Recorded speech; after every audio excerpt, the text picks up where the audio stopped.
Should you download XDefiant? Well, let me go over some stuff beforehand. There are some issues with the game so far, but there's also some great things. Before everything, if you like shooters like Overwatch, Counter-Strike, Fortnite, or COD, you're probably gonna love this game. But if you play a lot of single-player, more casual, sit-back and relax kind of games, the fast-paced action might just not be for you. It's only 30 gigs on PC, which is baffling for a modern game, and it actually runs without too many optimization issues. So you're free to try it out, but again, if your mainstays aren't shooters, you might not like it. And if you enjoyed this video, go ahead and give it a like. Maybe even subscribe if you're so inclined. And I'm not saying that good things will happen if you do subscribe, but when I subscribed, I found $20 on the sidewalk. Gunplay is the first thing I want to talk about because it's my favorite part of FPS games. If the game feels great to play, it's going to be enjoyable for me. The shooting aspect of it is very solid. Nice hit scan for a lot of the guns, snipers feel great with a nice sense of power behind the shots. There's even a practice range so you can get a feel of how each gun behaves. My only issue is that the area that I live in, the servers just aren't the best. This could be different for every region, but sometimes the gunfights have major backtracking issues. Aside from that, when the game has no interruptions, it's extremely enjoyable. I usually hate on a lot of modern shooters. Apex Legends is a good example of that. I enjoy playing Apex, but I can't stand the mechanics of it. For me though, XDefiant feels like an old Call of Duty game. It reminds me of Black Ops 3 and 2, where pretty much every gun feels great. It doesn't feel like newer Call of Duty games in my opinion, pretty much just because you don't have the aspect of PTSD every time you walk into an open space, and the time to kill is a lot more grounded. I don't think the game's gonna blow up and take over any mainstream, but it has a good arcade shooter feel that just lets you sit back and focus on racking out kills. There are factions in the game, so you can make fun of your friends for picking the wrong one. There's cleaners, which gives you stuff like incendiary rounds, molotovs, and an Obama drone strike kit. And if you drone strike enough civilians, you get a flamethrower as a reward from the US government, and if you're lucky, they throw in a Camaro. The Echelon are your stealth characters. Low profile, digital ghillie, intel suit, and sonar goggles let you get information on where your enemies are at. But more importantly, they let you sneak into people's walls without a trace left behind. These guys get an unlimited drug supply. Oh, you shot that druggie 5 times? Well, too bad, because that still didn't get the crack out of their system. They have 3 different healing abilities and an ultimate that boosts their healing to its limit. If you like self-healing or you play support characters in other games, then this is the class for you. You know when you were a kid and you'd be playing with somebody and they go, "Actually, I have an invisible shield that blocks your attack"? That's these guys.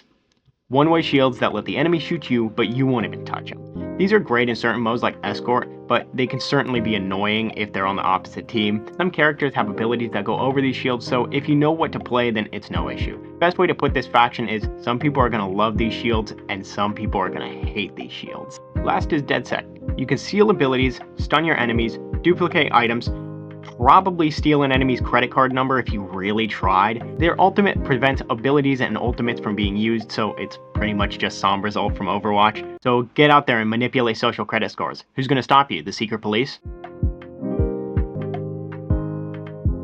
I'm saying items and abilities both at the same time because they're kind of the same thing here. You have tactile weapons as abilities rather than standalone items, stuff like grenades, EMPs, and UAVs, but you also have ultimate abilities. They're not really game-breaking, overpowered things. At least during my time playing, I haven't had a huge problem with them. They're more likely leveraging in the competitive game modes, but I haven't played those modes yet simply because I don't see myself playing them in the future. As mentioned previously, there are a few modes. There's Escort, Zone Control, Domination, Occupy, Hotshot, and Ranked.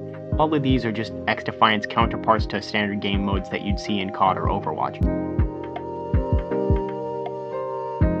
Last thing, unfortunately, is the most glaring one. There's a lot of bugs.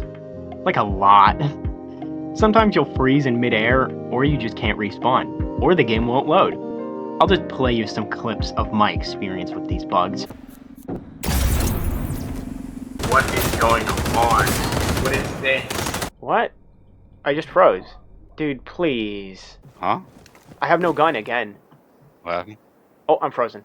You don't have a gun? Yeah, I'm just frozen. What's the score right now? 265 to 600. Alright, because for me it's 45 to 79. Oh, frozen?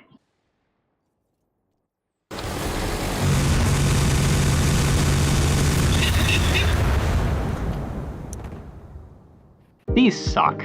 but they don't really affect you too bad if you don't play competitive. Now, if you do play competitive, this could be enough for somebody to drop the game. If I get a cooldown because the map won't let me in, I'd be pretty mad too. I'm hoping these bugs get fixed, and for the casual player just trying the game out, it's not the worst thing in the world because a restart fixes it, but it does negatively stain the support for the game. If the bugs remain, then we can tell Ubisoft is just pulling a Ubisoft, but if they fix them, it'll be fine. So given all this, feel free to try it out.